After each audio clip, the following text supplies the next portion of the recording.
हा प्रताप बोलतो. एक मिनिट हा, एक मिनिट. माननीय धनंजय मुंडे यांचा या ठिकाणी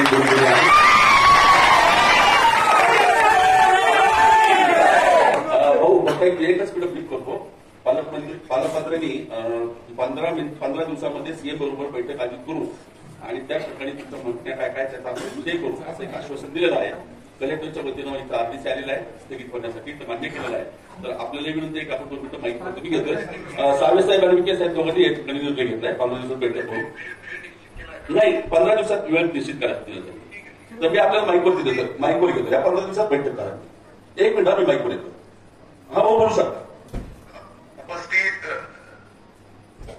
जिल्हा प्रशासन करून आलेले आरडीसी गोकुळ भाऊ दोन, माझे मार्गदर्शक प्रताप काका आणि उपोषण सर्व उपोषणकर्ते आणि तिथे उपस्थित माझ्या समाज बांधवांनो आणि भगिनींनो,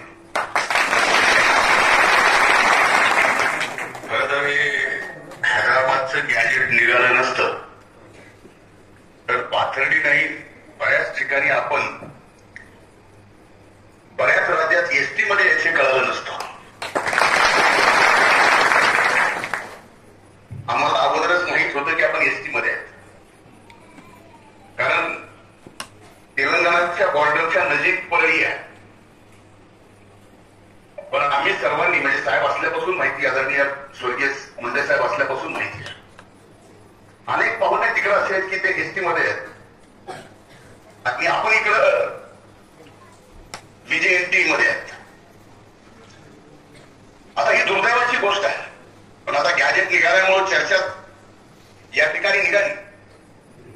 जर त्या हैदराबादच्या गॅजेटमध्ये इतर कोणाला आरक्षणाचा फायदा मिळत असेल तर आम्हाला सुद्धा त्या हैदराबादच्या गॅजेट प्रमाणे एसटीचा फायदा मिळाला पाहिजे.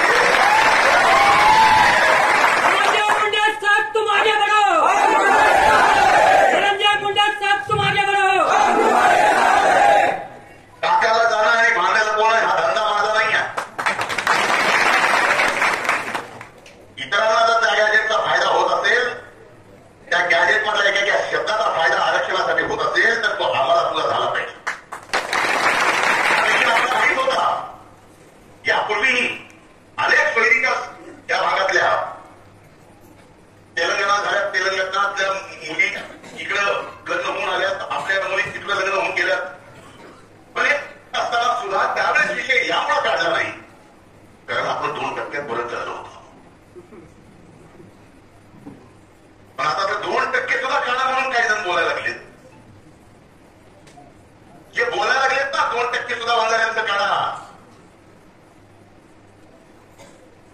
अरे भावांनो, तुम्हाला टक्क्यात सुद्धा ठेवणार नाही. म्हणून माझी विनंती आहे, हे सरकार आपल्या सोबत आहे. सरकार आपलं नुकसान करणार नाही. सरकारवर विश्वास ठेवा. माननीय पालकमंत्र्यांनी आणि माननीय सुजय विखेंनी आपल्याला तिथं येऊन सांगितलेलं आहे की 15 दिवसात माननीय मुख्यमंत्र्यांची वेळ घेऊन देऊ आणि व्यापक बैठक त्या ठिकाणी होईल. मी सुद्धा आजच आदरणीय मुख्यमंत्र्यांना बोलेल, आपल्या समाजाच्या या मागण्या संदर्भात वेळ मागेल आणि त्या वेळ मागणार नाही तर त्या बैठकीमध्ये इतरांसाठी जसे निर्णय होतात तसे निर्णय आपल्यासाठी सुद्धा करावेच लागतील. अशा पद्धतीचा पूर्णपणे आपल्या सर्वांच्या सहकार्यानं सरकारवर दबाव आणू. पण आता माझी विनंती आहे, बरेच दिवस झालं उपोषण आपण करताय आणि आपलं उपोषण म्हणजे इतरांसारखं नसतं. एकदा उपोषण म्हणले की उपोषण, पाण्याचा थेंब नाही म्हणले की नाही. पण दुसऱ्याचं तसं नसतं. म्हणून माझी विनंती आहे की आता उपोषण सोडा.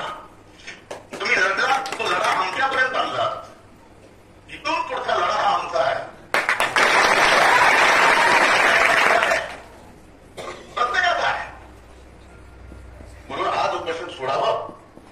सरकारने सुद्धा आरडीसी तिथं कलेक्टरांच्या मार्फत पाठवले. हॅलो, हा ऐकतात. आणि त्यांचा मान ठेवून, शासनाचा मान ठेवून आपण उपोषण सोडावं ही मी कळकळीची विनंती करतो. धन्यवाद. धन्यवाद की मला एवढाच या ठिकाणी 2 मिनिट होता. धन्यवाद. ठोक.